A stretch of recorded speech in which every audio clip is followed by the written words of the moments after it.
وقال علیہ الصلاۃ والسلام الکیس من دان نفسہ وعمل لما بعد الموت۔ میرے محترم بھائیوں اور دوستوں، اللہ رب العزت قرآن پاک میں فرماتا ہے کل نفس ذائقۃ الموت، ہر جان نے، ہر زندہ نے موت کا ذائقہ ضرور چکھنا ہے۔ وَإِنَّمَا تُوَفَّوْنَ أُجُورَكُمْ يَوْمَ الْقِيَامَةِ، پھر تمہیں تمہارے اعمال کا بدلہ دیا جائے گا۔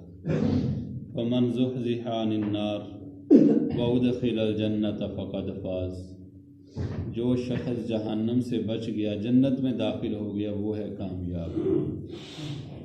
حقیقی کامیاب وہ ہے جو جہنم سے بچ گیا، جنت میں چلا گیا۔ حضرت موسیٰ علیہ السلام سے اللہ تعالیٰ نے وفات کے بعد پوچھا، موسیٰ موت کو کیسا پایا؟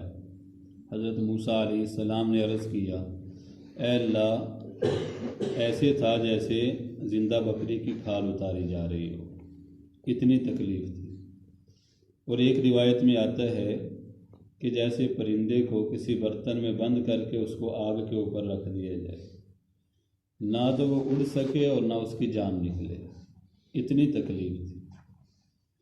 تو میرے بھائیوں اور دوستوں، موت وہ چیز ہے، فرمایا اکثروا ذکر حازم اللذات، لذتوں کو توڑ دینے والی چیز موت کا کثرت سے ذکر کیا گیا۔ آج ہم اس کو یاد ہی نہیں کرتے، موت کو یاد ہی نہیں کرتے۔ آدمی کی قبر آدمی کو یاد کرتی، آدمی وہ ہے جو قبر کو یاد ہی نہیں کرتا۔ اگر موت کو، قبر کو یاد رکھیں تو پھر جو حال یہ نہ ہو، جس کو مرنا یاد ہوتا ہے نا، وہ نماز کی پابندی کرتا ہے۔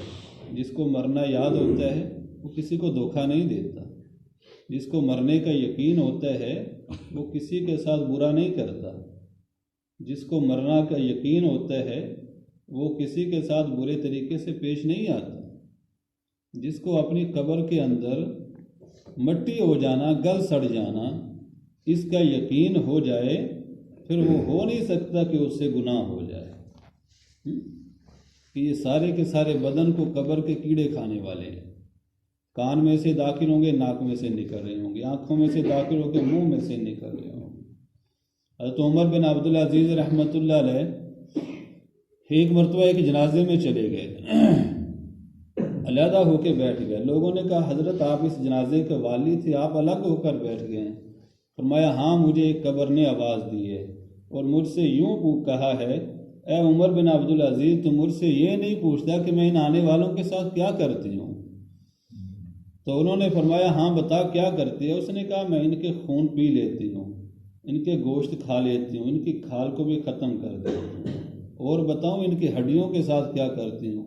ان کی باہوں کو کونیوں سے الگ الگ کر دیتی ہوں، ان کے پاؤں کو ٹخنوں سے الگ کر دیتی ہوں، ان کی پنڈلیوں کو گھٹنوں سے الگ الگ کر دیتی ہوں، گھٹنوں کو رانوں سے الگ الگ کر دیتی ہوں، میں ان کا یہ حال کر دیتی ہوں، صرف ہڈیاں بندے کی رہ جاتی ہیں۔ حضرت عمر بن عبدالعزیز رحمۃ اللہ علیہ یہ سن کر رونے لگے۔ فرمایا افسوس، آج ایک شخص اپنے بھائی کی آنکھ بند کر رہا ہے، کوئی اپنے باپ کی آنکھ بند کر رہا ہے، کسی کو نہلایا جا رہا ہے، کسی کو قبرستان لے جایا جا رہا ہے۔ حضرت عمر بن عبدالعزیز رحمۃ اللہ علیہ یہ سب سن کر رونے لگے۔ کسی کے مال کو تقسیم کیا جا رہا ہے، کہاں گیا تیرے وہ نرم و نازک گدے جن کے اوپر سویا کرتا تھا، آج مٹی کے اوپر ہی لیٹا ہوا ہے۔ کہاں گیا وہ جس سے تکیوں کے ساتھ لگایا کرتا تھا ٹیک، آج ایک اینٹ، آدھی اینٹ کا ٹکڑا سر کے نیچے اور لیٹا ہوا ہے۔ کہاں گیا تیرے وہ حشم و قدم اور دوست یار جو ہر وقت حاضر ہوں جی کہتے تھے؟ آج کوئی حال پوچھنے والا ہی نہیں ہے، آج کوئی آ کر قبر پہ کھڑے ہو کر فاتحہ پڑھنے والا ہی نہیں ہے۔ تو میرے بھائیوں اور دوستوں، موت کو یاد رکھنا، اپنی موت کو، اپنی قبر کو یاد رکھ کے زندگی گزارنا۔ میں کیسے زندگی گزار رہا ہوں، کیا کر رہا ہوں، سمجھ آئی کہ نہیں ہے؟ کیا کر رہا ہوں میں؟ میری کمائی کے آنے کا طریقہ کیا ہے؟ حلال ہے کہ حرام ہے؟ کس طریقے سے آ رہا ہوں؟ یہ نہیں کہ آنا چاہیے، نہیں، ایک ایک روپیے کا حساب ہے، کیسے کمائی